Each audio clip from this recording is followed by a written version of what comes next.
Singapore, a booming economy, a breakneck pace of development, one of the thriving ASEAN tigers, a hub from which many spokes spread out into the rest of the East. They are retired now, those who built the Singapore miracle, and for the most part adequately taken care of through the national welfare system. Still, there are those who slip through the net. The Singapore Red Cross has identified senior citizens among the most vulnerable in their society.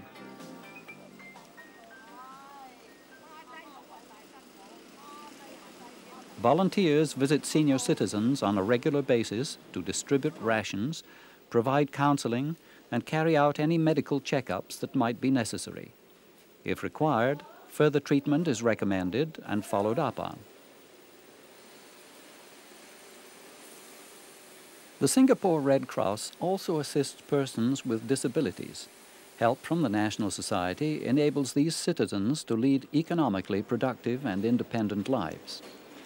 Besides assisting these Singaporeans to find employment, the National Society coordinates a transport service to and from the workplace. The Red Cross has provided subsidized, user-friendly accommodation in a hostel specially adapted to suit the needs of those with disabilities. The house on Elizabeth Street is home to about 30 of the severely disabled in Singapore. In '93, the National Society decided that funds raised from one of their major fundraising events, the International Bazaar, would contribute to funding the expansion of the home. Taken on a visit to the home by the Red Cross, a group of volunteers decided to become more involved in their National Society.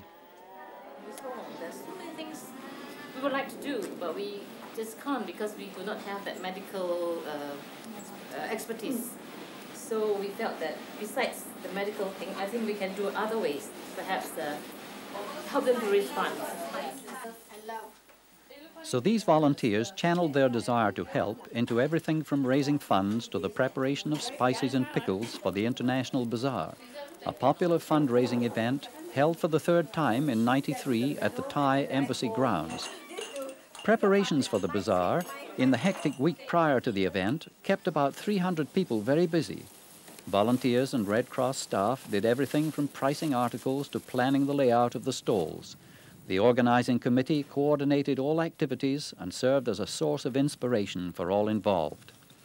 The staff and volunteers at the Singapore Red Cross are old hands at planning the International Bazaar. They know well what the necessary ingredients for success are. First, we must get the right chairman for such a project. A chairman that has got a varied interest in the society, and also the right type of committee members who really must have contacts. It is very important to have an ideal venue, preferably in the center of the town, where it not only attracts the locals, but the tourists as well. We must so plan the bazaar during the dry season in Singapore, because it is an open-air bazaar. And if we are caught during the raining season, it will definitely be a washout. As D-Day approaches, all the different elements of a well-oiled machinery come into place at the Thai Embassy grounds.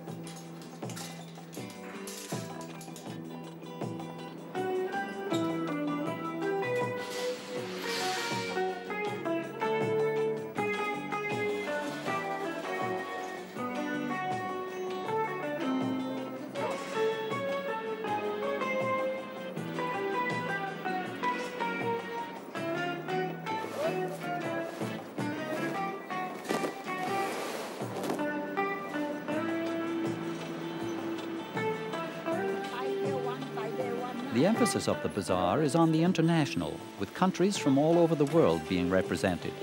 About 40 stalls sell everything from traditional wares to exotic dishes. The organizing committee takes care of the details to ensure that all runs according to plan on the day.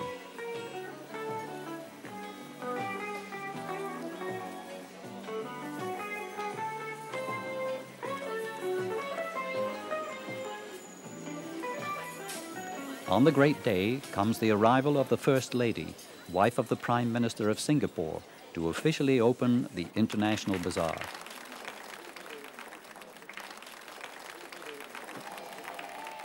Inviting public figures is one way of ensuring publicity for the event.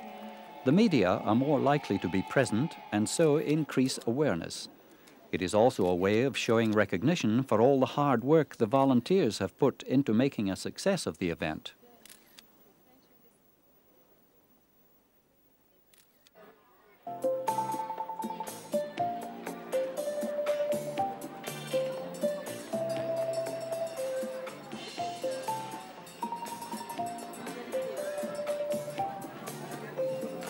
A Red Cross stall set up at the bazaar allows the public to come into contact with the staff of their national society.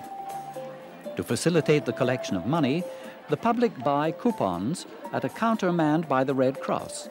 These coupons are then used to pay for everything from exotic Eastern dishes to delicate French perfumes. By the end of the day, with about 1,000 visitors having passed the gates, all agreed that the 1993 International Bazaar had been an outstanding success. I must say that today is a tremendous success. The weather was kind to us, and the response from the public is fantastic. Compared to the last few bazaars, the sale of coupons at the gate was, we didn't expect such a big sale. I think everyone had a very good time, including the Red Cross Society, because I think there will be a lot of cash coming into the society. Profit was 110,000 Singapore dollars. Costs were $24,000. However, counting the profits is not the end of the process. No matter how successful an event is, improvements are always possible. At this post-mortem, it will be an open meeting, and we will allow each committee member to give their views and to sort of indicate to us where were the weak points. Extensions to the home on Elizabeth Drive to make place for another 60 people are now possible thanks to the hard work of the staff and volunteers of the Singapore Red Cross.